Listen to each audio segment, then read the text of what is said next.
여러분 안녕하세요. 오늘은 그리스 신화의 메두사와 아테나에 대한 이야기를 해볼까 합니다. 메두사는 원래 아름다운 여신이었습니다. 그러나 우리가 알고 있는 메두사는 흉측한 외모의 괴물이죠. 그렇다면 메두사는 왜 그런 모습으로 변한 것일까요? 심리학으로 읽는 그리스 신화에서는 메두사가 다음과 같이 하소연합니다. 아, 아테나. 그녀는 제 머리를 방패에 달고 다니며 승리의 노래를 부르지만 그녀는 배신자이며 탐욕스러운 여인네입니다. 그녀는 투구를 쓰고 창과 방패를 든 모습으로 나타나곤 합니다. 그리고 그 방패에는 제 머리가 걸려 있습니다. 저에게는 돌이킬 수 없는 커다란 불행이 그녀에게는 승리의 기념물로 남게 되었죠. 그녀는 전쟁의 신이며 모든 기회의 수호신이기도 하죠. 또한 도시의 수호신이기도 합니다. 그래서 그녀의 이름을 기리기 위해 아테네라는 도시의 이름도 생긴 것입니다. 아테네 시민들은 그녀를 기리기 위해 파르테논 신전까지 지어 그녀에게 봉헌했습니다. 게다가 아테나는 제우스의 가장 총애받는 딸이기도 합니다. 여자이지만 남자 못지않은 배짱과 지혜를 갖고 있다고 해서 제우스는 그녀가 남자보다 더 낫다고 생각합니다. 그러나 이는 겉으로 보이는 허상일 뿐입니다. 그녀는 탐욕스럽고 질투심에 가득 찬 속 좁은 여신에 불과합니다. 사실 제 목을 자른 페르세우스는 하수인에 불과합니다.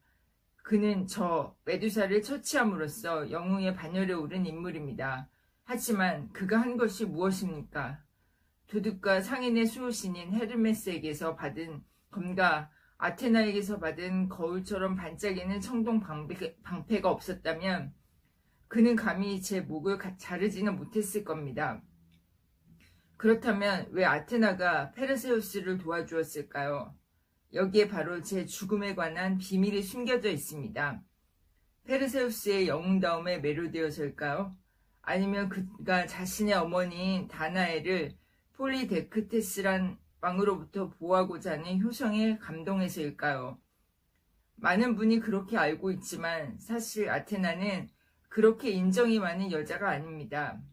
그녀는 매우 치밀하고 냉정한 여신입니다. 전쟁이란 것이 원래 냉정하고 잔인해야 승리를 거둘 수 있는 것이죠. 우리는 아테나가 전쟁의 신이란 사실을 잊어서는 안 됩니다. 그녀는 자신의 이익을 위해서는 무슨 일이든 할 수 있습니다. 아테나는 사실 제 목숨을 계속 노리고 있었습니다. 그 기회가 오기를 기다리다가 페르세우스가 폴리데크테스에게 어이없는 약속을 하는 바람에 드디어 그녀의 꿈이 이루어지게 되었죠. 그런데 아테나는 왜 하필이면 제 머리를 자신의 방패나 갑옷에 달고 다니는지 생각해 본 적이 있으신가요? 여러분이 알고 계시듯이 제가 한낱 괴물이라면 굳이 목이 잘린 제 머리가 아테나의 승리의 상징이 될 수 있을까요? 그녀는 저를 제거함으로써 커다란 이득을 얻었습니다. 이처럼 아테나는 메두사를 제거하기 위해 뒤에서 움직였음을 알 수 있습니다. 그렇다면 아테나가 메두사를 제거함으로써 얻는 이득은 무엇이었을까요? 심리학으로 읽는 그리스 신화를 통해 이 이야기의 상징과 역사적 배경을 살펴보겠습니다. 우리는 메두사의 상징에 대해 더 자세히 살펴볼 필요가 있다.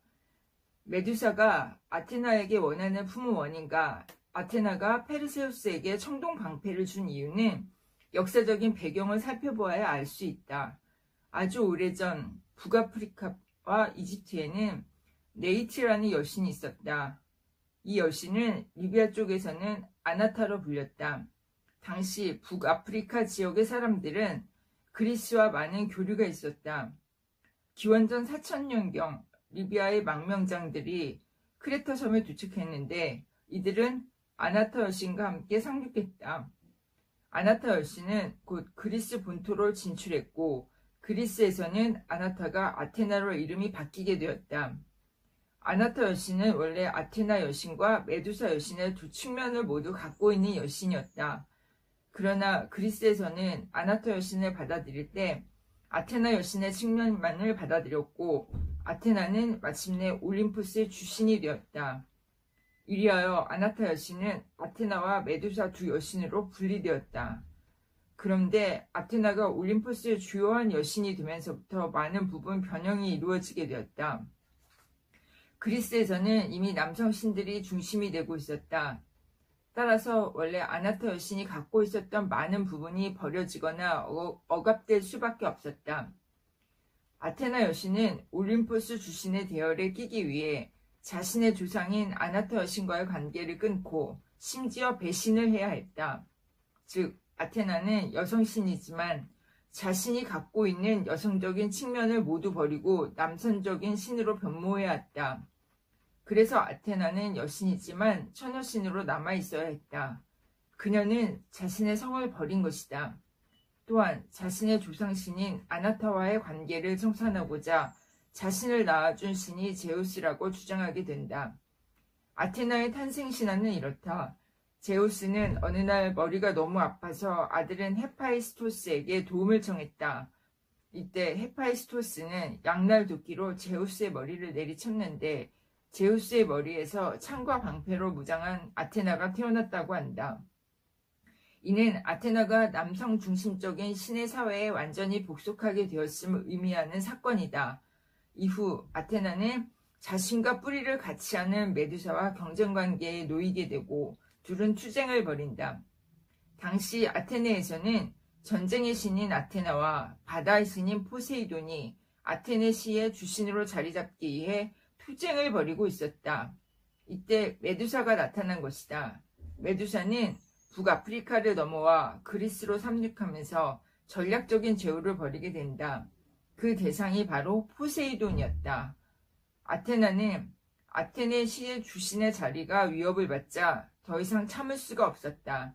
그래서 메두사에 대한 폄하를 하게 되었고 아름다운 여신은 뱀의 머리를 한 추한 몰골로 바뀌게 되었다. 그리고 한 걸음 더 나아가 페르세우스를 통해 그녀의 머리를 베게 만든 것이다. 이후 아테나가 메두사의 머리를 자신의 방패에 달고 다녔던 이유는 자신이 여성신인 메두사를 완전히 정복했음을 보여주기 위한 것이다. 결국 아테나는 메두사를 없애버림으로써 포세이돈뿐 아니라 메두사의 아테네 상륙을 패퇴시키게 되었다. 아테나와 메두사는 아나타라는 여신의 두 가지 측면이라고 했는데 아테나는 여성들만이 가질 수 있는 용기, 지혜, 냉정함, 활기를 상징하는 여신이고 메두사는 반대로 죽음과 재생을 담당하는 여신이었다. 고대 그리스인들은 여기서 아나타가 갖고 있는 밝은 면만을 취하고 죽음과 재생이라는 어두운 여신의 측면은 받아들이지 않은 것이다. 메두사에 대해 여러 심리학자들이 분석을 진행했는데 그중 제일 타당해 보이는 의견은 메두사는 어머니가 아들을 잡아두려고 하는 원시적인 욕망을 상징한다는 것이다. 남자아이들은 어머니의 품에 영원히 남고 싶은 욕구가 있다. 하지만 한편으로는 어머니의 힘에 이끌려 자신이 어머니에게 잡아먹히지 않을까 하는 두려움을 갖는다. 따라서 이런 양가 감정에 괴로워하게 되고 결국은 어머니의 억압에서 벗어나는 것을 페르세우스가 메두사의 목을 베는 것으로 나타냈다는 것이 가장 적합한 관점일 것이다. 그리고 이런 무성과의 단절은 긍정적인 의미로 자신만의 정체성을 확립하고 사회에 나가 독립적인 한 인격으로 성장하게 되는 원동력이 된다.